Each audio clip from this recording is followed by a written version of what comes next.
अब हम stone age के पीरियड्स को देख लेते हैं, है ना। Palaeolithic period, Mesolithic period, Neolithic period. इनमें हम थोड़ा सा करेक्शन करेंगे, इनके जो डेट्स हैं। जैसे पैलियोलिथिक पीरियड का टाइमलाइन हमने देखा था, इसकी डेट हमने देखी थी क्या, 2 मिलियन ईयर से 12,000 साल बीसी। तो ये ठीक है ना। 12,000 साल बीसी, फिर 12,000 से 10,000 बीसी मेसोलिथिक पीरियड, और नियोलिथिक पीरियड 10,000 से जो है 3500 बीसी। चलो पहले इनके डेट्स को हम देख लेते हैं।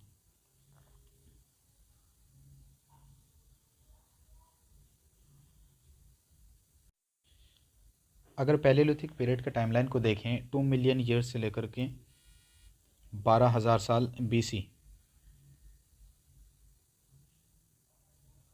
12,000 साल बीसी, है ना। अब इसको डेटलाइन में अगर डेटलाइन में देखो तो ये 2023 है अभी, है ना, 2023 है। तो यहाँ ज़ीरो मान लेते हैं, तो इधर से 2,000 अगर माइनस कर दें तो इधर कितना आ जाएगा, 10,000 आ जाएगा, है ना। यानी कि 10,000, तो 2 मिलियन ईयर से लेकर के 10,000, इधर 2,000 माइनस कर देते हैं तो इधर 10,000 आ जाएगा, है ना। फिर मेसोलिथिक 10,000 से 8,000 बीसी, फिर नियोलिथिक 8,000 से 3500 बीसी, ठीक है। और फिर 3500 में इंडस वैली सिविलाइजेशन स्टार्ट है। 3500 से लेकर के अब 1700, अब डेट्स जो है वेरी भी कर दी हैं, 1700 या फिर 1500 बीसी तक इंडस वैली सिविलाइजेशन का पीरियड है। फिर 1700 या 1500 में आर्यंस इंडिया आते हैं, और फिर 1500 या फिर 1700 में स्टार्ट होता है कौन सा पीरियड, वैदिक पीरियड, है ना। और वैदिक पीरियड कब से कब तक चलता है, 1700 या 1500 से, है ना, 600 बीसी तक। मगर वैदिक पीरियड जो है ना, इसको और भी क्लासीफाई किया जाता है अर्ली वैदिक पीरियड में, लेटर वैदिक पीरियड में। अर्ली वैदिक पीरियड जो है 1500 से 1000 बीसी तक चलता है, और लेटर वैदिक पीरियड 1000 बीसी से लेकर के 600 बीसी तक चलता है, ठीक है। तो ये पैलियोलिथिक पीरियड जो है 2 मिलियन ईयर से लेकर के 12,000, यानी कि इधर अगर 2,000 हम डेटलाइन में माइनस कर दें तो 10,000 बीसी, ठीक है। और मेसोलिथिक फिर 10,000 से 8,000, नियोलिथिक 8,000 से 3500, 3500 में फिर इंडस वैली सिविलाइजेशन, और 3500 से लेकर के 1700 या फिर 1500, ये डेट्स वेरी करती हैं। फिर 1700 या 1500 में आर्यंस आते हैं, और फिर वैदिक पीरियड स्टार्ट हो जाता है, और वैदिक पीरियड 1700 या 1500 से 600 बीसी तक चलता है ओवरऑल। बट वैदिक पीरियड जो है ना, इसको क्लासीफाई किया जाता है अर्ली वैदिक पीरियड में, लेटर वैदिक पीरियड में। अर्ली वैदिक पीरियड जो है 1500 बीसी से 1000 बीसी तक, और फिर लेटर वैदिक पीरियड जो है 1000 से लेकर के 600 बीसी तक चलता है, ठीक। अब हम एक एक पीरियड के कुछ कैरेक्टरिस्टिक्स को देखेंगे। तो सबसे पहले हम देखेंगे पैलियोलिथिक पीरियड को।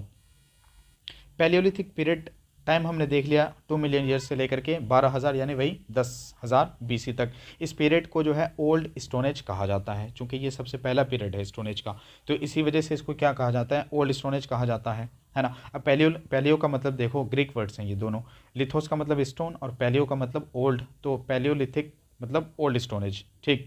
इसको प्री हिस्टोरिक पीरियड भी कहा जाता है। अब देखो, हिस्ट्री जो है ना, हिस्ट्री के जो पीरियड्स हैं ना, उनको हम प्री हिस्टोरिक के तौर पर देख सकते हैं, प्रोटो हिस्टोरिक के तौर पर देख सकते हैं, और हिस्टोरिक के तौर पर देख सकते हैं। अब इन तीनों में डिफरेंस क्या है ना, प्री हिस्टोरिक में, प्रोटो हिस्टोरिक में, हिस्टोरिक पीरियड्स में क्या डिफरेंसेस हैं। तो देखो, हम हिस्ट्री को स्टडी करते हैं तो किस बेस पे करते हैं, या तो हमारे पास एविडेंसेस मौजूद होते हैं, है ना। अब कुछ एविडेंसेस हमारे पास ऐसे हैं जो रिटन नहीं है, यानी कि हमारे पास कोई भी रिटन एविडेंस मौजूद नहीं है ना। और हम हिस्ट्री को स्टडी भी करते हैं तो कभी हमारे पास जो है रिटन एविडेंसेस मौजूद होती हैं, हम उनके थ्रू, उनकी हेल्प से अपने हिस्ट्री को स्टडी करते हैं, है ना। और कभी क्या होता है कि हम हिस्ट्री को तो स्टडी करते हैं, बट हमारे पास जो है रिटन एविडेंस मौजूद है, बट हम उस रिटन एविडेंस को डिसिफर नहीं कर पाते हैं, है ना। यानी उसकी जो लिपि होती है उसको हम समझ नहीं पाते हैं। अब प्री हिस्टोरिक पीरियड का मतलब ये होता है कि जिसमें कोई भी रिटन एविडेंस मौजूद ना हो, रिटन फॉर्म में कोई भी एविडेंस मौजूद ना हो, तो ये प्री हिस्टोरिक पीरियड कहलाएगा। प्रोटो हिस्टोरिक पीरियड का मतलब जिसमें रिटन एविडेंस मौजूद तो हों, बट उसकी लिपि को समझा नहीं गया हो, यानी कि उसको डिसिफर न किया गया हो, है ना। और हिस्टोरिक पीरियड का मतलब प्रोटो हिस्टोरिक समझ रहा हो, यानी कि हमारे पास जो है रिटन एविडेंस मौजूद है, बट उसमें लिखा क्या है वो हमें समझ में नहीं आया, है ना, उसको हम समझ नहीं पाए, तो ये प्रोटो हिस्टोरिक पीरियड कहलाएगा। और हिस्टोरिक पीरियड जिसमें हमारे पास रिटन एविडेंसेस मौजूद हों, हम उनको पढ़ भी पाते हैं, समझ भी सकते हैं, है ना, उनकी लिपि को हम समझ सकते हैं, तो ये हिस्टोरिक पीरियड है। अब इनके डिफरेंस को समझने के बाद आप ये बताना कि जो इंडस वैली सिविलाइजेशन है उसमें वो इनमें से कौन से पीरियड में आएगा, ठीक है, क्योंकि उसमें हमारे पास जो है रिटन एविडेंस तो मौजूद है बट उसको डेसिफर नहीं किया गया है। अब सबसे पहले हम देखेंगे पैलियोलिथिक पीरियड के कुछ कैरेक्टरिस्टिक्स को।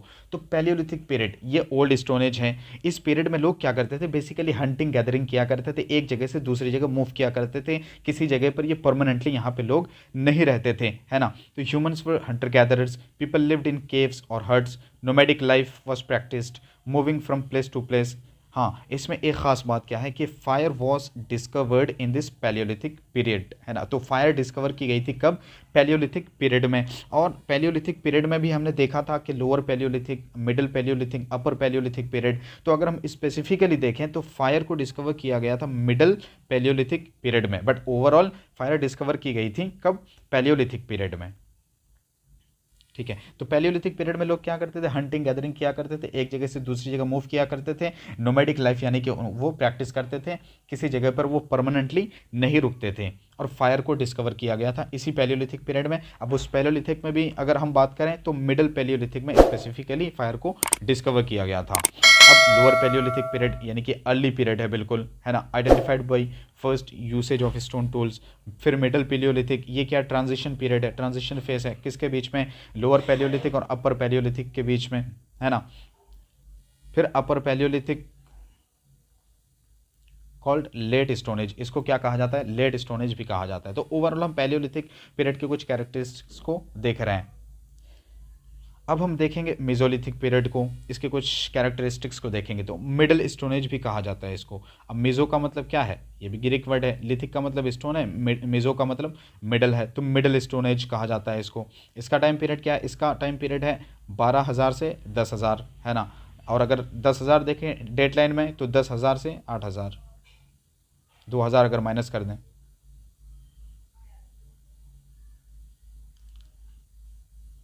ठीक है। अब ये क्या है, देखो ये ट्रांजिशनल फेज है, किसके बीच में, पैलियोलिथिक पीरियड के बीच में और नियोलिथिक पीरियड के बीच में, मिडल स्टोन एज है ना, तो ये ट्रांजिशनल फेज है। इसकी कैरेक्टरिस्टिक्स को देखेंगे तो बहुत खास हैं। क्या, इसमें टेम्परेचर में हमें राइज देखने को मिलता है इस पीरियड में। कौन से पीरियड में, मेसोलिथिक पीरियड में टेम्परेचर में हमें राइज देखने को मिलता है, यानी कि टेम्परेचर यहाँ पे बढ़ जाती है, इंक्रीज होती हुई देखने को मिलती है। अब जब टेम्परेचर राइज यहाँ पे होती है तो क्लाइमेटिक कंडीशंस भी क्या हो जाते हैं, वार्म हो जाते हैं, है ना। अब अगर क्लाइमेटिक कंडीशंस वार्म हो जाते हैं, अब देखना अगर इस पीरियड से पहले कौन सा पीरियड था, है ना, कौन सी एज थी, तो आइस एज थी, आइस एज थी, या फिर ग्लेशियल एज थी, है ना, ग्लेशियल एज थी। अब जब यहाँ पे मेसोलिथिक पीरियड में टेम्परेचर में हमें राइज देखने को मिलता है, टेम्परेचर के राइज होने की वजह से क्लाइमेटिक कंडीशंस भी वार्म हो जाते हैं। अब क्लाइमेटिक कंडीशंस अगर वार्म हो जाते हैं तो इससे पहले आइस एज थी, है ना, यानी कि ग्लेशियर्स थे, तो अब ग्लेशियर्स भी क्या होंगे, यहाँ पे ग्लेशियर्स मेल्ट हो जाते हैं, ठीक है, ग्लेशियर्स मेल्ट हो जाते हैं। अब जब ग्लेशियर्स मेल्ट हो जाते हैं ना, तो फिर हमें प्लेन्स नज़र आने लगते हैं, और जब प्लेन्स नज़र आते हैं यानी कि उन्हीं प्लेन्स में फिर क्या होता है, उन्हीं प्लेन्स में ग्रासलैंड्स ग्रो हो जाते हैं, ग्रासलैंड्स की डेवलपमेंट हो जाती है ना। अब अगर ग्रासलैंड्स डेवलप होती है, ग्रासलैंड्स ग्रो हो जाती है, तो एनिमल्स का नंबर भी क्या होता है, इंक्रीज़ हो जाता है, डियर, एंटेलोप वगैरह वगैरह, ये सारे जानवरों का नंबर भी क्या होता है, इंक्रीज़ हो जाता है। और जब जानवरों का नंबर इंक्रीज़ होता है तो लोग जो है डोमेस्टिकेशन भी स्टार्ट कर देते हैं, समझ रहे हो, लोग डोमेस्टिकेशन भी स्टार्ट कर देते हैं। और एक ख़ास बात क्या है, यहाँ पे फिशिंग भी स्टार्ट हो जाती है, ठीक है। तो ये कुछ खास कैरेक्टरिस्टिक्स है मेसोलिथिक पीरियड। क्या देखा हमने, टाइम पीरियड देखो तो 10,000 से 8,000 BC ट्रांजिशनल फेज है ये, है ना, पैलियोलिथिक और नियोलिथिक के बीच में। कैरेक्टरिस्टिक्स ये है कि मेसोलिथिक में हमें टेम्परेचर में राइज देखने को मिलता है। टेम्परेचर राइज होने की वजह से क्लाइमेटिक कंडीशंस वार्म हो जाते हैं। इससे पहले आइस एज होती है, यानी कि ग्लेशियर्स होते हैं। तो जब क्लाइमेटिक कंडीशंस वार्म होते हैं, टेम्परेचर राइज होती है, तो ग्लेशियर्स जो है वो मेल्ट हो जाते हैं। फिर जो है हमें प्लेन्स देखने को मिलते हैं, और उन्हीं प्लेन्स में फिर क्या होता है, उन्हीं प्लेन्स में ग्रासलैंड्स जो है ग्रो होते हैं, ग्रासलैंड्स डेवलप होते हैं। ग्रासलैंड्स जब डेवलप हो जाते हैं, ग्रो हो जाते हैं, तो एनिमल्स का नंबर इंक्रीज हो जाता है। फिर लोग डोमेस्टिकेट करना स्टार्ट कर देते हैं और फिशिंग भी यहाँ पे स्टार्ट हो जाती है। अब हम देखेंगे लास्ट पीरियड को।